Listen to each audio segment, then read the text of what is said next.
Hello everyone! So karon nata diri sa baba kay mangita tag mga bata nga atong librehon sa kantin. Kay ting pang snack na biya karon, ting pamainit na. So atong librehon. Dali, mangita ta.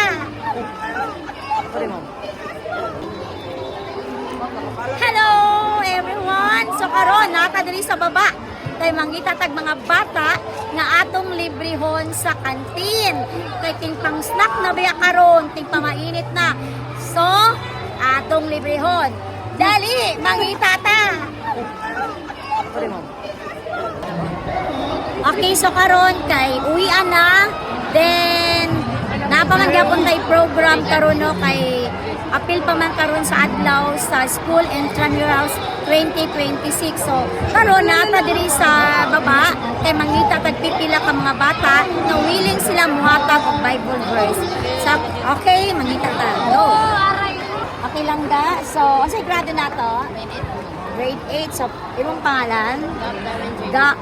First name lang, first name. Gab. Okay, Gab. So kumusta man ka, Gab? Okay, so wala kayo mong sundo? Unya karon nakaihatag sa mga Bible verse. Okay, go. Atag. Genesis 1:1. In the beginning, God created the heaven and the earth. So unsa ideya nato ana? Unsa pagsabot nimo ana? Ang pinakaunang gibuhat sa Ginoo kay kanang ang langit, ang Langit ug ang yuta. okay.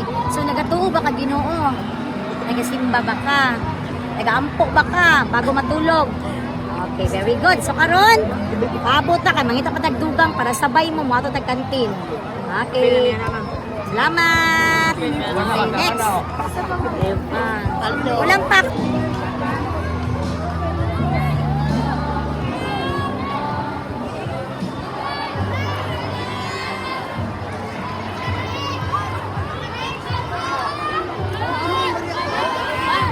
Taas. Isa man.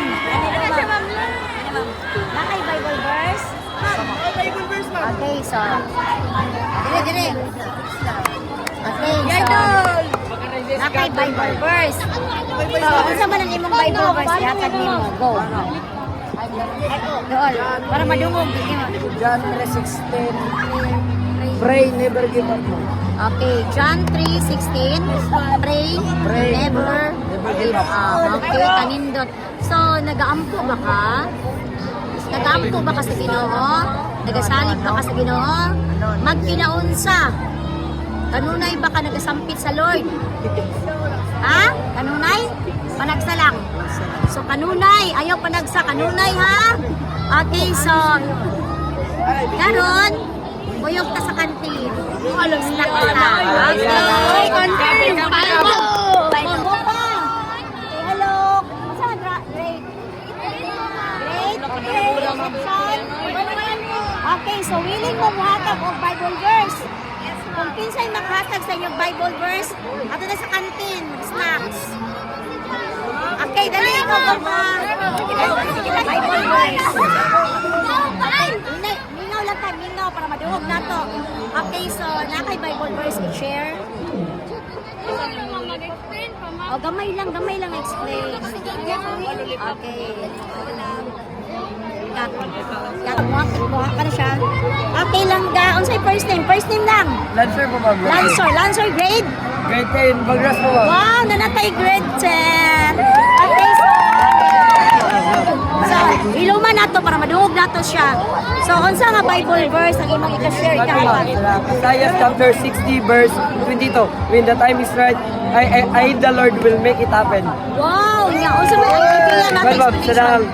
sadang kausakto nga pan man panahon, diyan na iatag sa Ginoo kung unsay para po sa ato. Wow!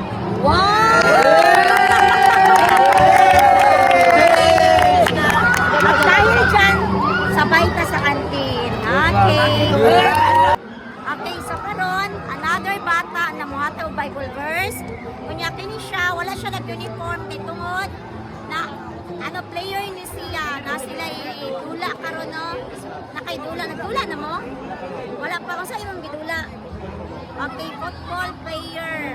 So ato siyang pangutanon pangayuhan sa iyang Bible verse. So aminaw na to siya grade 8. Okay, go.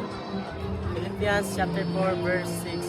Don't worry about anything, instead pray about everything. Wow! So karon ang sa explanation kamay. Kamay na explanation. Dili ka mabalaka sa mga problema nga naa sa imong kinabuhi or mga pagsubok nga niabot sa imong kinabuhi. Instead na ang mga problema nimo i-pray nimo sa Ginoo aron matagan og solusyon. Wow, very good!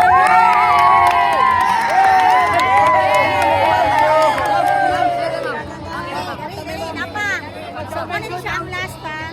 Okay, so, ini, ang papa ni, amigo kay nako, ang papa ni, buutan kayo, grabe kabuutan sa papa, ang ka-bright, buutan, bright pag yun. So, ang iyang anak, liwat po, bright. Okay, so, langga. Sa ayaw, unsa nga Bible verse ang imong ihatag karon? Philippians 4:13. I can do all this through Christ who strengthens me. Wow, unsa explanation mo ato? Kaya na ako tanan kung kauban ako ang Ginoo. Tinuo. So kaya gid nato tanan kung naa ang Ginoo, no? Dahil diyan meron tayong pa-snack sa iyo. Okay ka. Okay lang ga.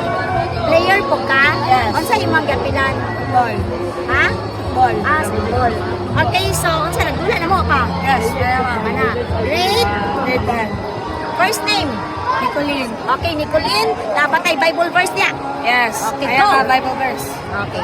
John 16. For God so loved the world that He gave His only begotten Son. Whoever believes in Him should not perish, but have an eternal life. So the meaning of that is, gihatag niya, gi-sacrifice niya to si God. Kaya gihatag niya sa umalo naman sa ating sa heaven, hatagan niya eternal life. Wow, very good. Ka-bright niya, oy. Sa kabuutan sa mga bata. How naging kayo sila sa mga verses sa Bible. O karon mo, at tagtanpin. Okay, so, Diyos, please. Asa ka, Diyos?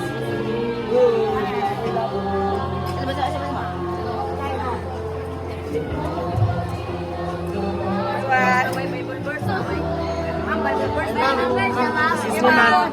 Okay, Jess, no? Ako, ma'am. Salamat.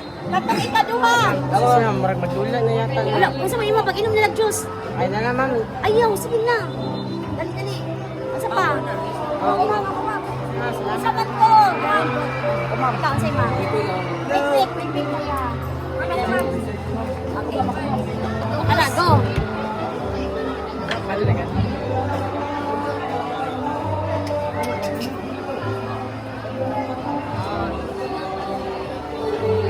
Wow, kalamig sa iya ka, oy. Naraon. Ako nag-video ako, may gutom. Okay. Okay, stop.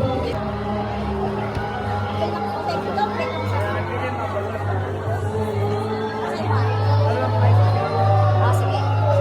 May kayo. Nice. Okay na, kompleto na?